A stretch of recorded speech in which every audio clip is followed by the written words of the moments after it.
Hello, friends, and welcome back to A Christian Woman's Journey. Today, I'm going to show you my top 10 ways to save money at Christmas time. Number 1, Christmas gifts are for children. No more Christmas gifts for adults. It becomes expensive and burdensome. Half the time, people get things they didn't want, don't even like. No more adult Christmas gifts. Okay, number 2, I know there are some of you who are going to tell me, well, we have adults in the family who they love getting gifts. That's just what they do. They expect Christmas gifts. They're going to get me one. I got to get them something. Okay, well, that's where the homemade Christmas gift comes in. I did this one year. This is a rib rub. You fill it with and you can do this with anything, any kind of spice mixture. It's a simple, inexpensive gift that people should appreciate.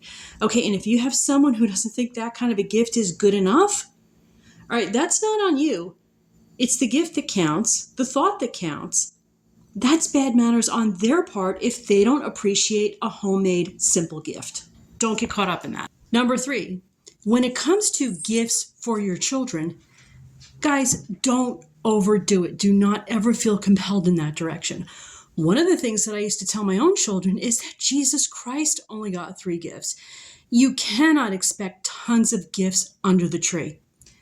3 gifts or less for your children. Number 4, don't spend money over decorating. I know people who buy new Christmas decorations every year. It's absolutely crazy. Look at this cute little guy that I gotten for the door many years ago. I reuse him every single year. And your Christmas decorations, they're not going to wear out. You only bring them out for maybe a month at a time. Just reuse them. Maybe you'll inherit some from family, friends. Just reuse them. And you know what? You know what the cheapest, sweetest, most wonderful Christmas decorations are?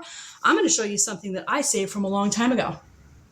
It's the stuff your kids make. Make use of it. Number 5, you guys have all seen my dinner tables. My holiday dinner tables don't look much different. The number 5 way of saving money at Christmas time is by not overdoing the table. Now, some people go all out. They get all kinds of decorations for the table. They get special plates, special napkins, all kinds of special things. And look, if you have the money and that's what you really want to do, go ahead. But we're talking about saving money. Number 5 is don't completely overdo your Christmas table. It's not necessary. And think about this. It is truly the company that counts, not the decorations. Okay, let's keep Christ and others central to Christmas. For number 6, we are going to go back to talking about presents again. Presents don't need to be fancy. When it comes to buying presents for your children, set a price. I wouldn't let it be astronomical, and stick to it. Stick with your budget. Stick with what you have. Come to an agreement with your spouse ahead of time and stick to budget. Don't overspend on those gifts for your children. I am not a big believer that it's healthy for children to receive gifts that are very, very expensive.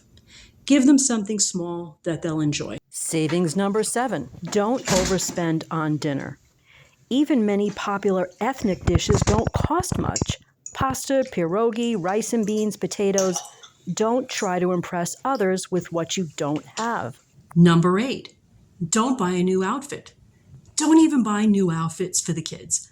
I am a very big believer in simple clothing and making do with what you have. You guys see what I usually wear? I'm a pretty simple kind of woman. I'm not big on clothing. I think it's largely a huge waste of money. And oftentimes people are just trying to impress others. Don't buy a new outfit. Number 9, don't go out to big, fancy, expensive Christmas shows.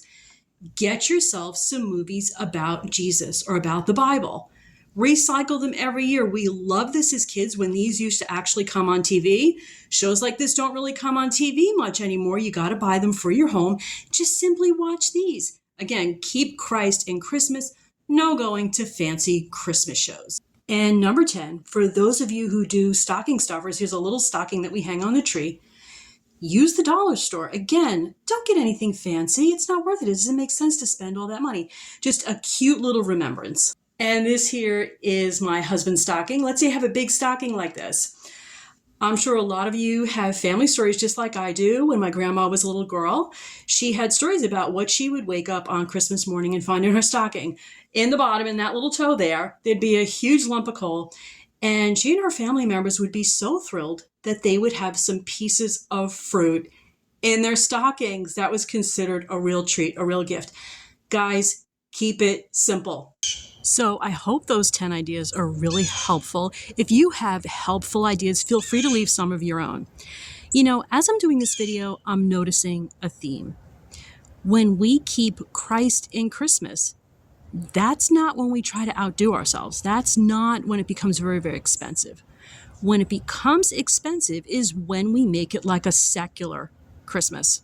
All right, that's when we try to outdo ourselves, impress people, spend the money that we don't have.